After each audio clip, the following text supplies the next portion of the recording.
Next day they started before dawn. As soon as it was light, they could see the forest coming to meet them, waiting for them like a black frowning wall. Silence began to draw in upon them. "Well, here is Mirkwood," said Gandalf. "I hope you like the look of it. Now you must send back these excellent ponies. Beorn may be your friend, but he loves his animals." "What about the horse, then?" said Thorin. "You don't mention sending that back." "I don't, because I am not sending it." "What about your promise, then?" "I will look after that. I am not sending the horse back. I am riding it." Then they knew that Gandalf was going to leave them at the very edge of Mirkwood, and they were in despair. "It is no use arguing. I have some pressing business away south, and I am already late, and I am sending Mr. Baggins with you.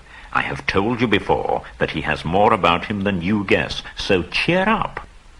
Think of the treasure at the end, and forget the forest and the dragon, at any rate, until tomorrow morning. Goodbye to you all. Straight through the forest is your way now. Keep to the track.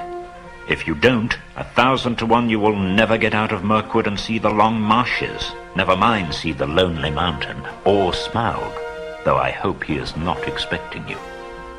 "Goodbye, then," said Gandalf. Then they heard his voice come faintly. "Remember, don't leave the path." "Oh, goodbye and go away," grunted the dwarves, angry and afraid at losing him. Now began the most dangerous part of all the journey.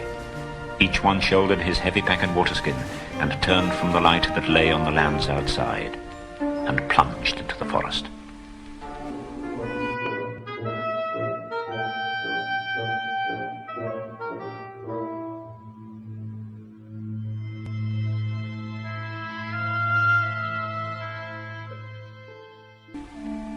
They walked in single file. The entrance to the path was like a sort of arch leading into a gloomy tunnel. There were queer noises, grunts, scufflings, and hurryings in the undergrowth. The nastiest things they saw were the cobwebs. Dark, thick cobwebs stretched from tree to tree. Before long they grew to hate the forest as heartily as they had hated the tunnels of the goblins. But they had to go on and on. The nights were the worst. It became pitch dark. Bilbo tried flapping his hand in front of his nose, but he could not see it at all. Well, perhaps it is not true to say that they could see nothing. They could see eyes. They slept all closely huddled together and took it in turns to watch.